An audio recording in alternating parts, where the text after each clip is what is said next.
Good afternoon from Los Angeles, California. I'm Dr. Ryan Ava. There are two kind of ways to run for office. There is paid media, where you purchase an ad, you purchase ad time on TV, you send out postcards and everything that is paid media. And then there is earned media. Earned media is way more valuable. It's when you get unpaid media to pay attention to you and to watch you do something that's only positive, where there's no negative spin attached to it, where you don't have to pay for it. It's not an ad.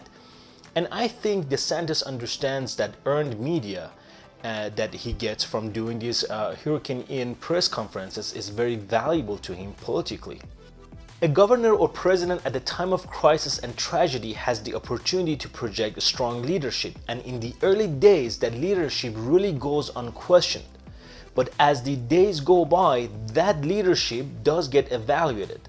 And because of that, I think there will be a lot of heat coming towards Ron DeSantis for a couple of reasons. He's now a Republican governor who needs one person to help him, and that person is no other than Joe Biden. And he'll also need the help of Nancy Pelosi and Chuck Schumer, because there will be an aid request that the Congress has to approve when they approved a final appropriation bill in early December. Ron DeSantis knows that Florida's economy cannot absorb the tragedy that just hit. The federal government and Washington will need national Democrats to agree to help Ron DeSantis, and so the projection of the strength now is important for protecting human life and recovery of those who might be missing or stranded. What will happen in the coming days is Floridians and the nation will realize that Florida is not in a place economically speaking to absorb the tragedy that just happened, Hurricane Ian. If Florida had to absorb it, it would wreck Florida's economy. It would destroy what is left of a home insurance market that is already teetering on the brink of default, and it would expose the misbalance, if you will, the lack of balance between how Florida spends money on certain priorities. The fact is that this is a governor who just spent money to evict migrants from the state of Texas to Martha's Vineyard.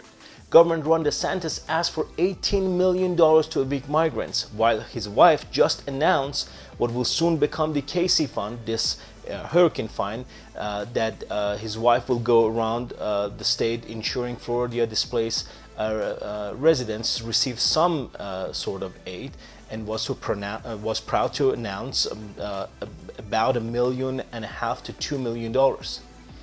Think about it. This is where the heat is coming, because this is a governor who is the administrator of an economy that is on the brink of a collapse, who has just spent money on priorities that don't support the people of Florida. This is going to become a federal issue. For many of us who have not lived in Florida, might be a little difficult to understand. When people buy their homes in Florida, they generally get hurricane insurance, which differs from flood insurance. This was not a windy storm, this was a rainy storm. You have a lot of stagnant water that is destroying properties right now, and people are going to have to go to FEMA and to the feds for that money.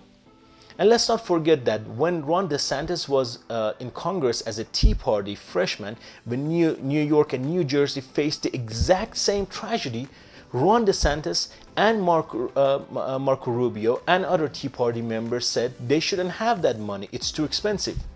And now he has to go hat in hand to Joe Biden for aid. It's something he didn't even believe in as a Tea Partier. He's about to have to justify doing something that is antithetical to his entire ideological narrative. His entire story is a conservative Republican and an anti-Washington, that people should absorb their own risk and people should take care of their own lives. Well, in time of tragedy, people need help. And where Ron DeSantis is a no-government conservative, he's about to become a big government Republican. To support my work, please click the subscribe, the like button, and the notification bell so you wouldn't miss any of my new videos.